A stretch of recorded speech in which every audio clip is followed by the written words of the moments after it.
They put me in a little jail, they call it a reserve, and they say, you're not part of Canada. You will never be part of Canada.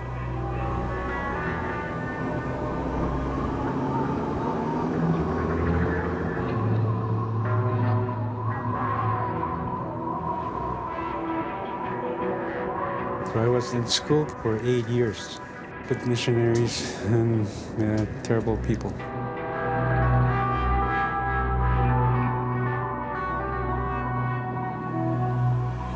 It's impossible to forget what happened there.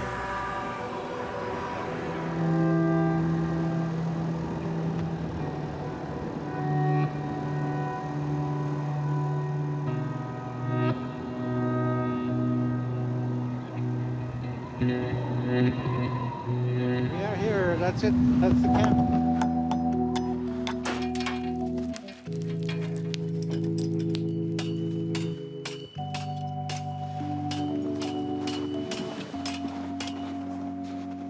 In the school, I was electrocuted twice.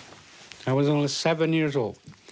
It was too high for me, so somebody put me on the chair, and my feet are up, can't even touch the floor. And they turned the power on, electricity. And you can't, when the electricity goes, you can't let go, because the electricity makes you tighten it, so you can't let go. So you were tortured like that.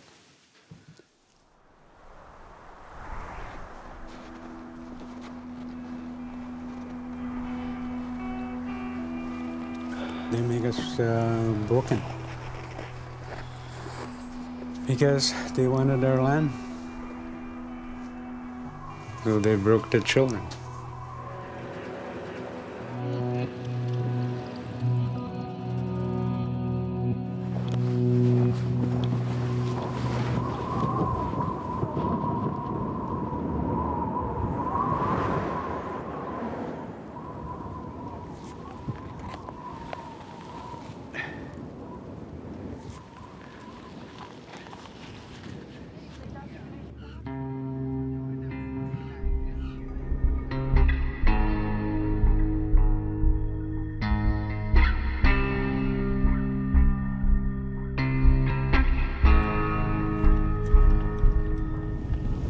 Today it's 30 below. It's cold, yeah.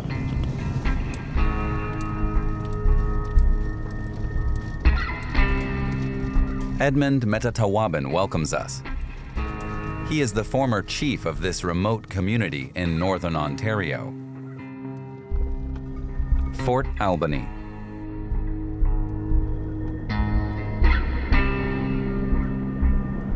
Canada has more than 2,000 reserves like this one. The government set them up in the late 19th century through the Indian Act, the law governing the indigenous population.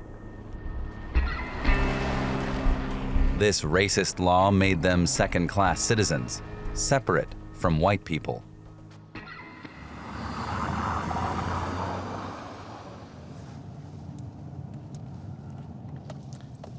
Today, they are known as First Nations peoples. Back then, they were savages. I am designated as Indian who lives inside a reserve. It's separate. So we are hidden people of Canada. And here we are, and here we are. But the government wants to call it preserve, but I call it my grandfather's land.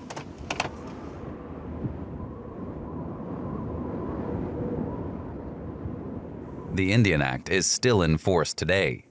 It was introduced in an attempt to settle and better control a nomadic people, along with their territory and resources.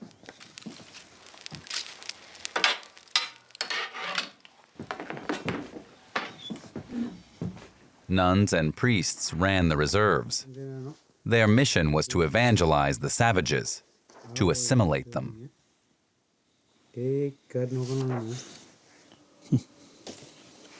These are pictures from the school. So this one is good. This is the students, girls, the nuns, and these are the brothers. Oblate brothers. And the prisoners are here. It's hard to resist at that time. Very hard to resist.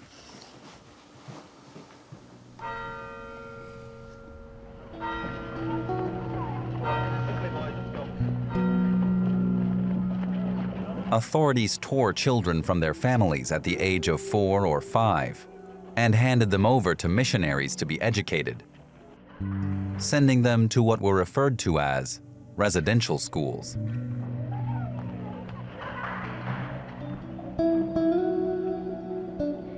The system was mandatory under the Indian Act. Any families who refused to hand over their children faced persecution, and the state denied them their meager government allowance. So I have long hair, and I put it in braids. So if somebody comes behind me, cuts my braids off, my hair falls over, it looks like this.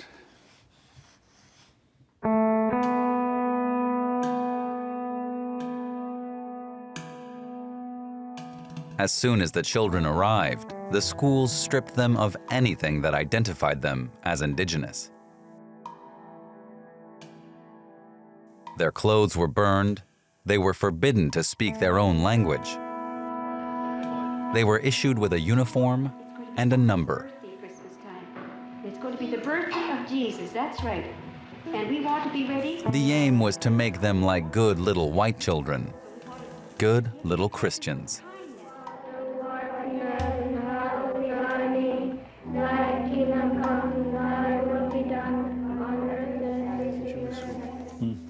Edmund and his cousins spent their entire childhood at St. Anne's, the school on their reserve. They weren't released until they were 15. I remember in my first day, I remember just looking at my mom too as we were walking. She was very quiet. And somebody else took me by the hand. But by then I was overwhelmed with the school. I didn't see my mom leaving until she was gone. And then when I tried to run back or go after her, they closed the door. And you cried, you know, it's like losing your mom. You're losing your mom. There's a compound. Yep. For 8 years, the two cousins suffered cruelty and ill treatment. It was an experience that marked them for life, even though they escaped the very worst of the abuse, rape.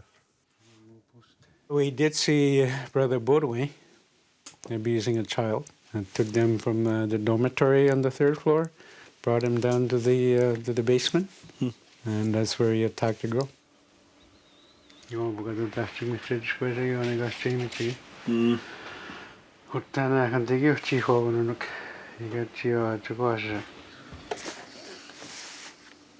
like pedophiles. I could never sleep because I always knew there was something there, somebody. I could hear somebody moving around, or it was the worst part for me, was always waiting every night, just like there was somebody there that's gonna grab you. There's no place to be for any child.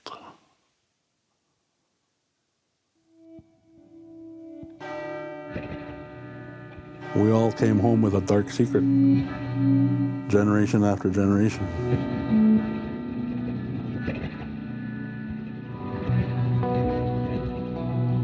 While St. Anne's is particularly infamous, it was just one of dozens of schools. In a little over a century, 150,000 children were sent to them. An estimated 6,000 died. 1,400 of their unmarked graves have been found in 2021 alone. The last residential school closed in 1996. When you take the children and you eliminate all their knowledge of their history, their culture, then you're basically killing the people that grew up on these lands, that knew the land, that were connected to the land. And that's what these policies were, to take the Indian out of the bush, to take the Indian away from the bush, the land, and assimilate them, indoctrinate them. It was genocide, I guess. It was the way of killing a people, the way of killing a culture, a nation. Kill the Indian, yeah.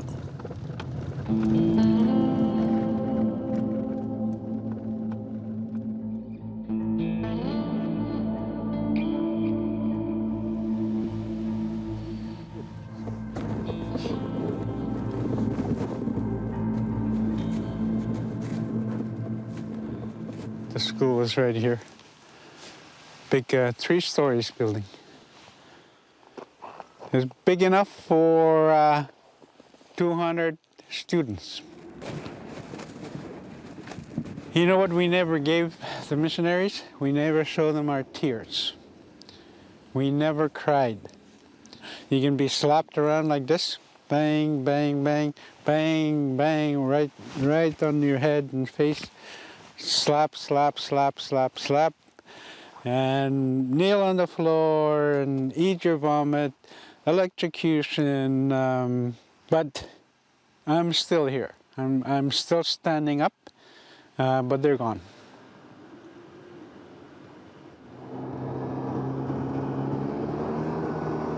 The last traces of the missionaries' presence can be found nearby in the reserve. Okay, just follow me. I'll make a trail here. Cursed ground that's now avoided. These abandoned huts were the priests' summer residences. It's too dirty. You don't want to be here. Bad spirits here. Father Lavoie used to run over here after he abused somebody and run here and seek absolution and whip himself. There's a whip there. Punish himself. Everybody saw him running away from the school. So they said, oh, did it again. That's how I grew up. And it is really hard to get over that. How do you get over that?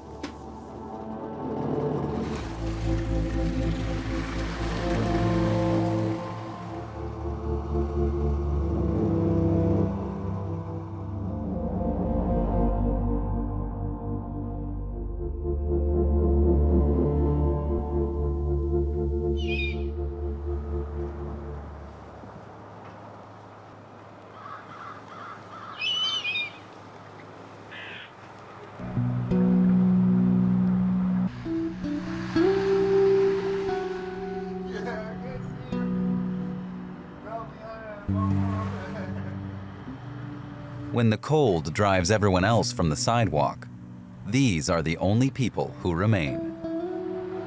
Indigenous homeless people. The remnants of a dying culture. Hoping for a better life, First Nations people flee the poverty of the reserves and end up here, at the end of the road in Thunder Bay. Their miserable day-to-day routine of drugs and alcohol is so familiar, it shocks no one anymore.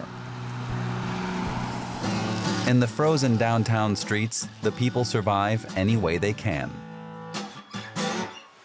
No, I don't want to start the day with rage creeping through the eye. No, I don't. Now 48, Ato is a survivor. His story, like that of his family, is a miracle. He belongs to the last generation taught by the missionaries.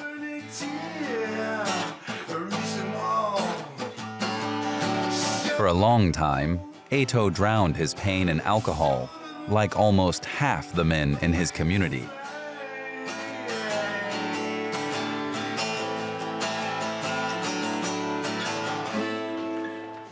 It's for youth.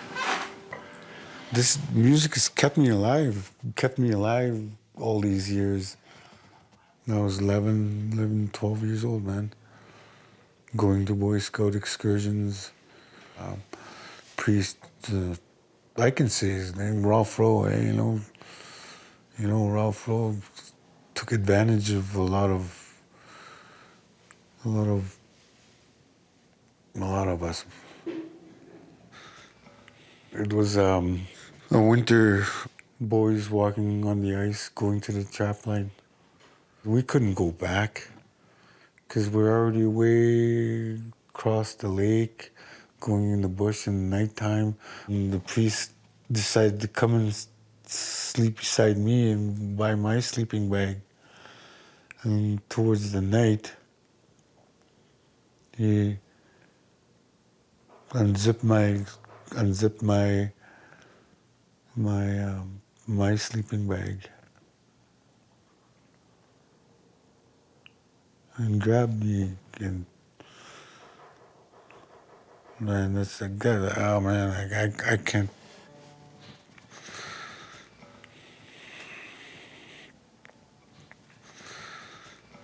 Some of them are my relatives that didn't make it, drinking themselves to death, overdoses, suicide, man, you know. And I've done that before. I put a gun there before, stuck a needle in my arm, hoping to overdose. I've been to jail, you know. I got drug charges. I got domestic violence, beating up my ex-wife, beating up my girlfriends, and it's hard it's a scary thing to talk about.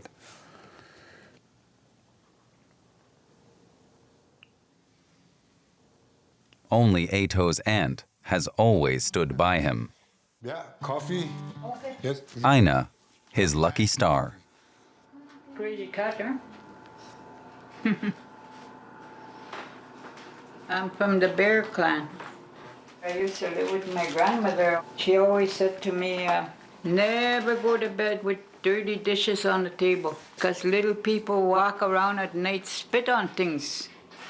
That's why people get sick, she says. And that's what I do. I usually try and do my dishes before I go to sleep. Yeah, all the time.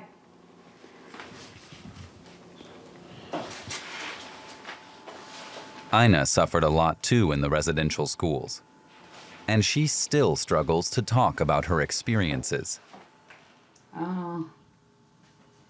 I have my grandson here, so I can't say. He's going to hear what I have to say, so I'm not going to say it. And it was bad. I don't even like talking about it.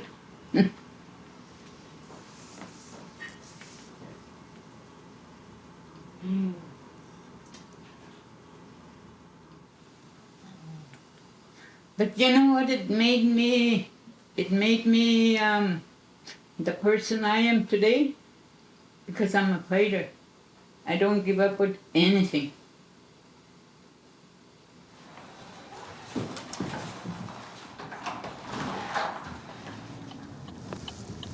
Ina has always wanted to break the vicious circle of trauma, but she remains silent. Oh, Jesus Christ. To protect her grandchildren. She hopes to spare them the fate that befalls most of the community's young people. Look at this one.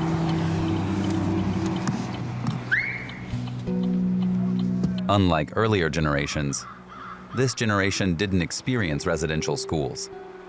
Yet they all seem to be scarred. 43% of First Nation people between the ages of 12 and 24 have addiction issues. The past is like an inherited trauma, handed down from generation to generation.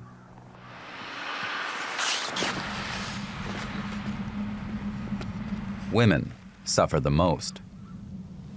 They come to Thunder Bay as teenagers because there are no secondary schools in the reserves of Northern Ontario. Whether white or Indigenous, the women are broken by the inherited violence of colonization and become easy prey for men. A phenomenon that the Canadian government now, after a 2-year nationwide study, acknowledges as femicide.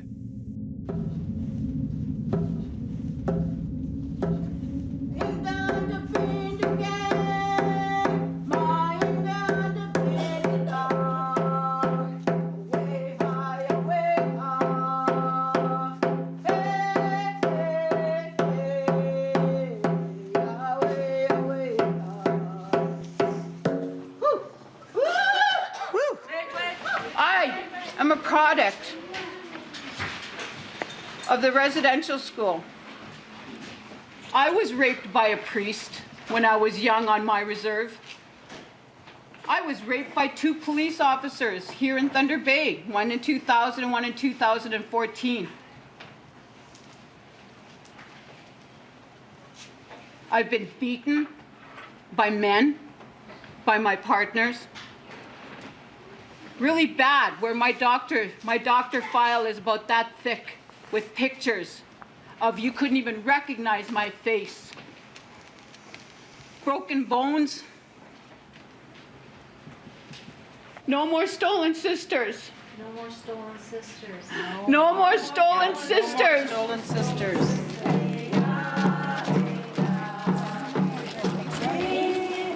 Stolen sisters. More than 4,000 women have disappeared in 30 years.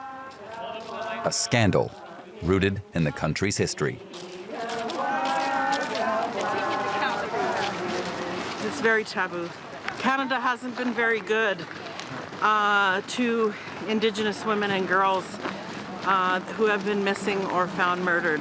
Because of structural racism, history, the colonial history that Canada has with Indigenous people and communities, and it's a shameful history and a history that Canada doesn't like to talk about. Finally, in 2015, Justin Trudeau's election seemed to shatter the taboos of colonization. Honorable Prime Minister of Canada, Justin Trudeau. Mr. Prime Minister. After being elected Prime Minister, the young head of government gave a message to the First Nations community. Timely. The Government of Canada sincerely apologizes and asks the forgiveness of the Aboriginal peoples of this country for failing them so profoundly. After apologizing to residential school victims, the Prime Minister tackled the scandal of femicide. For many decades, Indigenous women and girls across Canada have disappeared, suffered violence, or been killed. It is shameful, it is absolutely unacceptable, and it must end.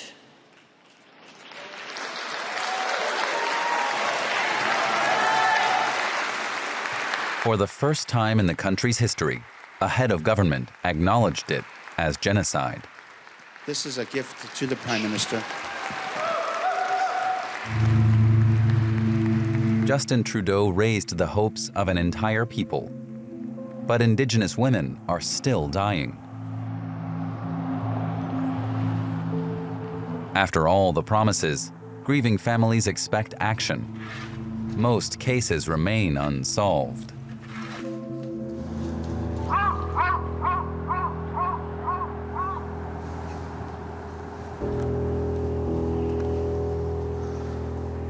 Anna Betty is fighting for the truth as well.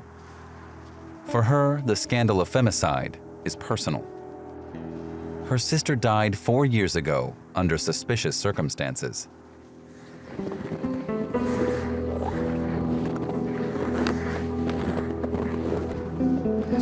She was found by a person that was walking her dog. in this area here. We were told that she had been there for possibly 2 days. We don't know what happened. Ever since then, ever since May 2016, we've been looking for answers.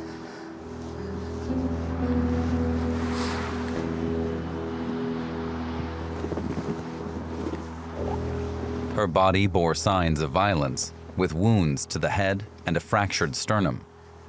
The police concluded death by alcohol poisoning. We place tobacco to honor the spirits.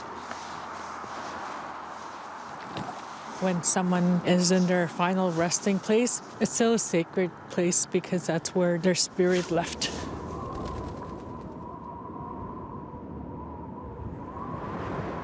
I refuse to accept that someone can say, oh, you know what, she died of alcohol poisoning, because it makes me angry that if it was a Caucasian middle-aged man that was found there, like, do you think the investigation would have been done the same way? No, it wouldn't have. They would have been working really hard to find the answers. And so why are we of less value? We're disposable, you know? And that if one of us dies, then, you know what? It doesn't really matter.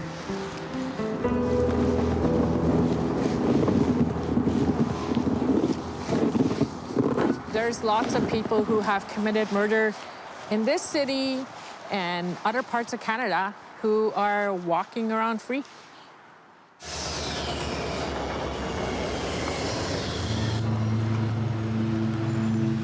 With a homicide rate 3 times the national average, Thunder Bay is Canada's crime capital.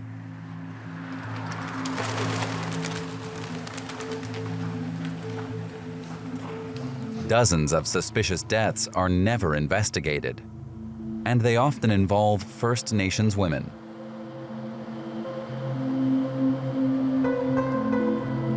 For a long time, the practice remained hidden until a report by a police watchdog caused an uproar.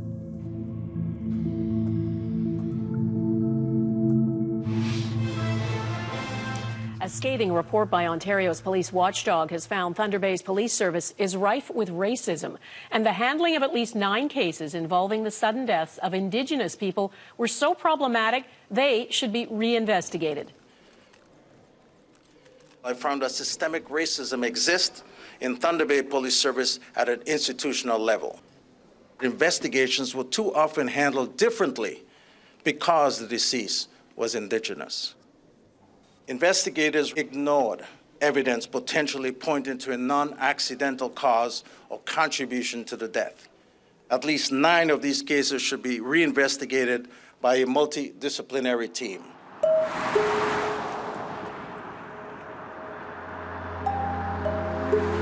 After months of negotiations, the police give the documentary film crew permission to cover the reopening of these 9 neglected cases.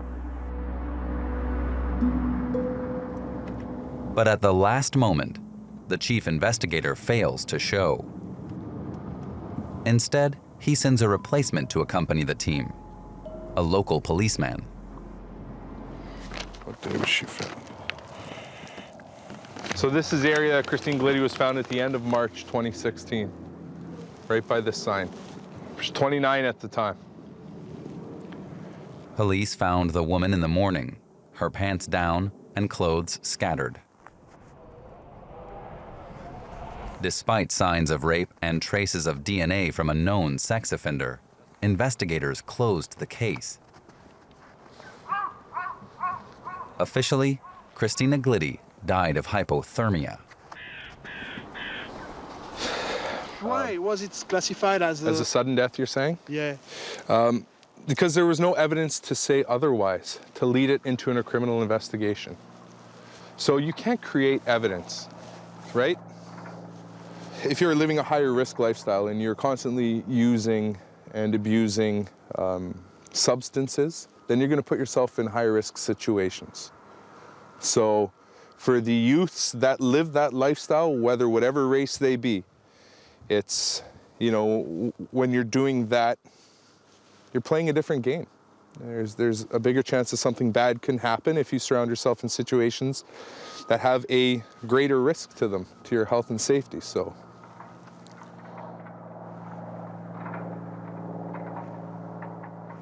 The police often blame the victims' lifestyles.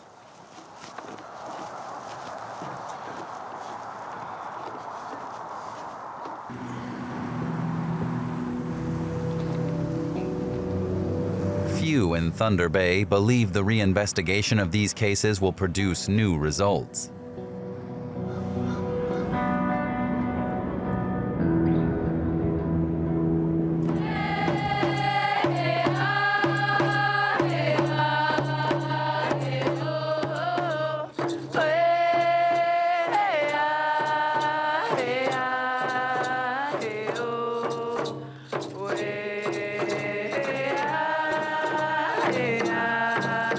After years of denial and silence, the First Nations are finally making their grievances heard.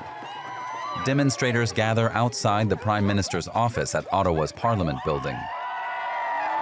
It's been really awesome to have Indigenous youth leading the way, leading these actions, but it's also important for us to recognize the non-Indigenous folks that are supporting us, that stand by us.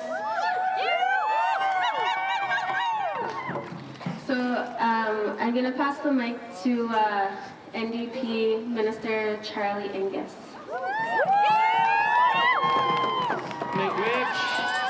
When you're found guilty of systemic and reckless discrimination against First Nation children, you cough up, you pay up, and you say sorry. But this government hasn't done that.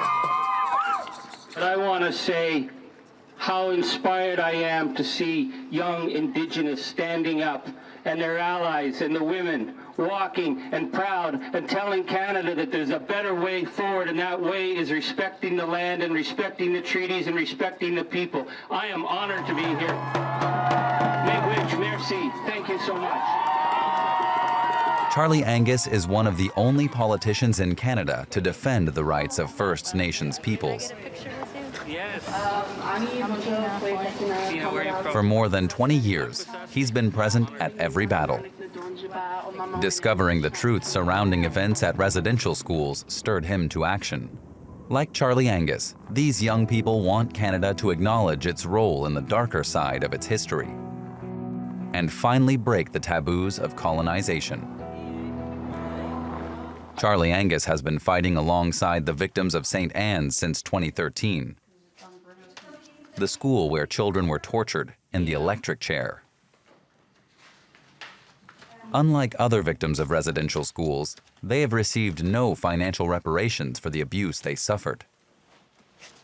Legal proceedings have been rumbling on for years and have become a symbol of a national scandal. These are all from the police investigations that were done at St. Anne's. Report, the interview with a police officer. Was there use of an electric chair to administer shocks to children who were tied in the chair? Yes, there were consistent reports of the electric chair. Some reports suggested it was used for entertainment. There were beatings, children forced to eat their own vomit. Yes, numerous people allege that. It affected them. Was there homosexual rape? Yes. Heterosexual rape? Yes. It's like a horror movie. It goes on and on and on and on. When the case came to court, the Canadian government took an odd position. It refused to hand over evidence. Victims no longer have access to their own testimony. It will take years for them to recover it. The government was forced to turn over those documents. But then they blacked out the names of many of the perpetrators. What we got back was page after page after page of empty documents. The government blacked out almost all the evidence, so then the documents weren't useful. So many of the worst criminals got away. The bishops got away. The ones who'd done most of the damage never got charged.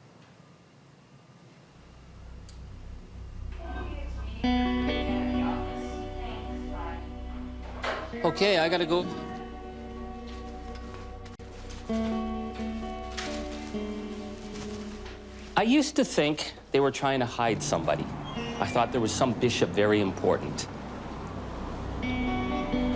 But what they're protecting is they're protecting the government of Canada from having to pay its obligations. Now they're facing, in Canada, billions of dollars for this generation of Indigenous children who are being taken away from their families. Losing the case brought forward against St. Anne's might bring to light other scandals and be expensive for the government. Welcome to Ontario. I left flowers. Flowers? Who needs flowers? You got snow, man.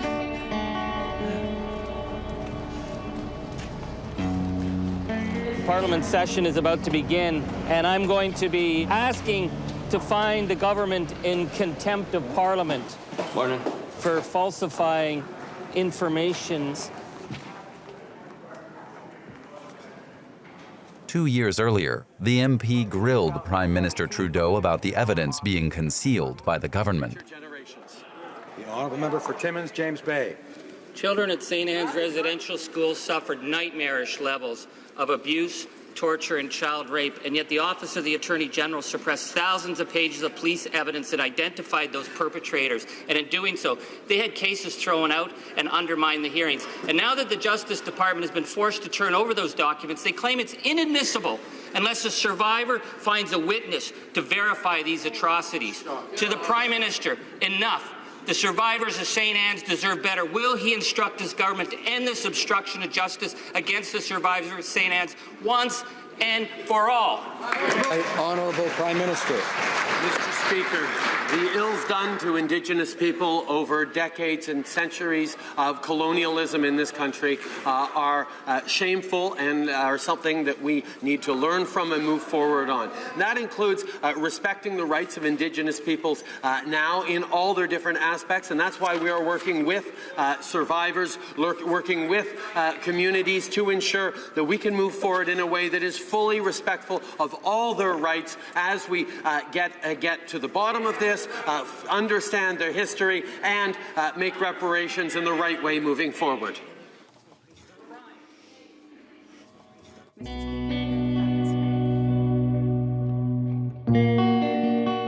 Despite the Prime Minister's promises, the Canadian government has adopted a new strategy: going on the attack. They will go to any lengths to unsettle their opponents. Court costs have totaled over $3 million. The government would prefer, it seems, to side with the perpetrators when they're telling the public that they will side with the victims.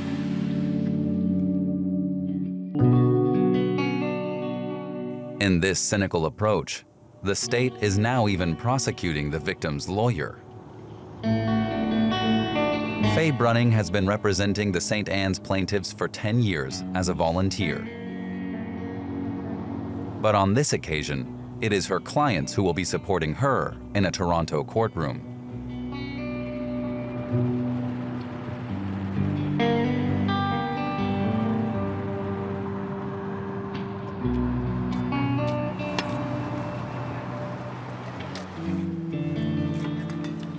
Like Edmund, they have come from all over Ontario for the trial.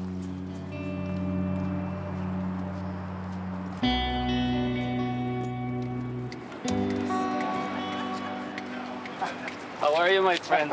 Good to see you. Oh, it never ends. But we keep moving. Yeah, right. It's my advice, Good morning, my friend. Hello, hello. You're the smart one.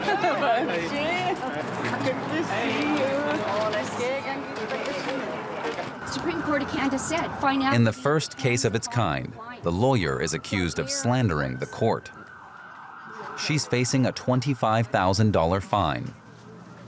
It would mean the end of her representing the victims.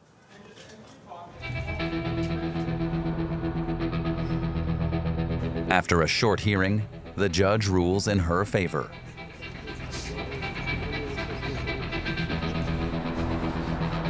Thanks to the survivors of St. Anne's Residential School, a whole people has just won its first battle. A first tiny whisper of justice. The philosophy, they said, was to kill the Indian and the child, which meant took them from their family and their land, they would cease to be Indian people. But what they did was they created generations of damaged people, but never stopped being Indian people.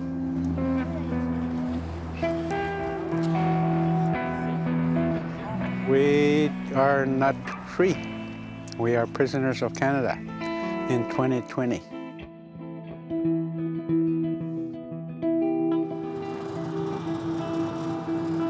I will continue to fight until they say no more Indian Act, no more reserve system. We're free.